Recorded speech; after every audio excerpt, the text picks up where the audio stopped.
We're on the coast. We're on the coast of the Philippines. That right there is the South China Sea, and we're watching the U.S. and Filipino militaries conduct live-fire exercises. It's part of the largest ever combined combat exercises between the U.S. military and the armed forces of the Philippines. For 125 years, the Philippines has been crucial to U.S. interests in the Pacific. And now, amid rising tensions with China, the Philippines has agreed to let more American troops into the country. If that war comes, we're going to be prepared to execute it if we have to. Diba, nasa kabilang panig sila ng daigdig eh. Diba? Anong pakialam nila dapat dito? Wala sila dapat pakialam dito. I traveled here. All right, we're getting on this boat. To learn what a surge of U.S. troops means for the lives of Filipinos. Ito ay isang gera hindi na matutupad sa US. Ito po ay isang gera na hindi mangyayari dito sa China. Ang gera pong ito ay mangyayari sa Pilipinas. And how the effects of U.S. colonization are still reverberating today. It's an expansion of an existing mutual defense treaty from 2014 known as EDCA. EDCA initially granted American troops access to these 5 Philippine bases. Now, the U.S. will have access to 4 more bases, conveniently, mostly located facing either Taiwan or the South China Sea. Chinese leaders see this and other recent actions by the U.S. as provocation. 如果美方不踩刹车，继续沿着错误的道路狂飙下去，脱轨翻车，陷入对抗冲突。 On the same day, I traveled 50 miles up the coast of where this bombing was happening to meet with locals who oppose such war games. They are not welcome here. This is our country. This is not just a battlefield for practice, for wars. I'm on a boat with a group of local Filipino fisher folk who are protesting the increased U.S. military presence here in the Philippines, saying it's directly impacting their livelihood. They've been banned from fishing in the sea for several days during Balikatan, a significant setback considering fisher folk are the poorest segment of Philippine society. Ang aming pagtutol ay hindi lang naman sa Balikatan, kung hindi yung pinagmumula ng Balikatan.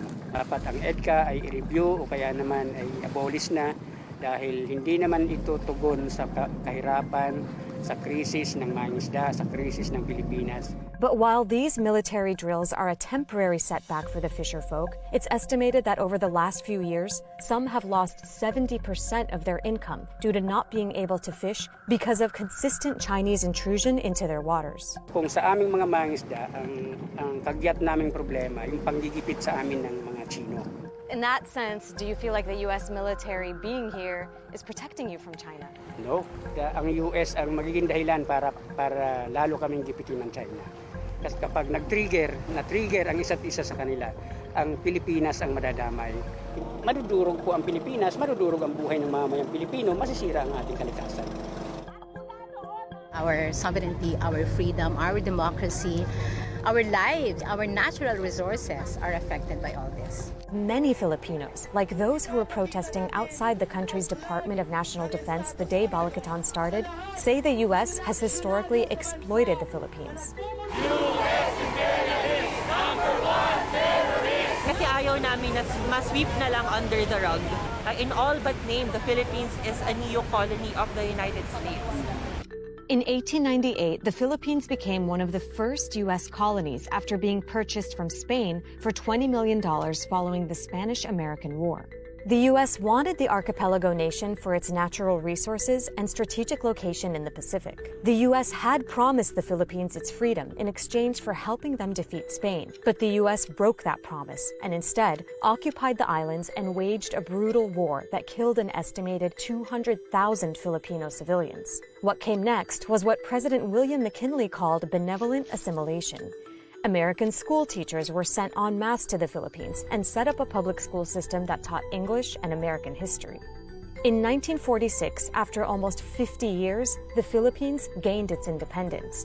But with freedom came a caveat, that the U.S. could continue to station its military there rent-free. Throughout the 20th century, the U.S. military used the Philippines as a launching pad to conflicts like the Korean and Vietnam Wars. Subic Bay Naval Station and Clark Air Base became two of the largest American overseas military bases. They also became the sites of untold environmental tragedies and seedy red light districts that contributed to the abuse of Filipino women. We have seen and have heard about the stories of women who have been raped and murdered because of American soldiers who want to experience pleasure after their work. I'm about to call up the governor of one of the northernmost provinces here in the Philippines where the U.S. military will be accessing 2 new bases. And he's been quite vocal against these plans. I've always been against foreign military forces in the country. There are no winners in war. Manuel Mamba is the governor of Cagayan province, which is just 250 miles from Taiwan. Even though he was against the EDCA expansion, his province will still see more U.S. troops. What's the worst-case scenario? And when military equipments will be placed in my province, that would be a magnet if and when war would erupt. What is your province's relationship to China? We never had problems with them. And in every major city and major town here, we have Chinese communities. They have always been part of us too. How do you respond to the voices that say President Marcos invited the U.S. military here and there's a lot to be gained from the United States, like safety? That's a total lie. That's a complete lie. I mean, the U.S. has always been here, has been here since 1901. If you want to help us get out of our territory, of our own land, of our own seas, of our own women, get out of our country. My goodness, you're not helping us at all.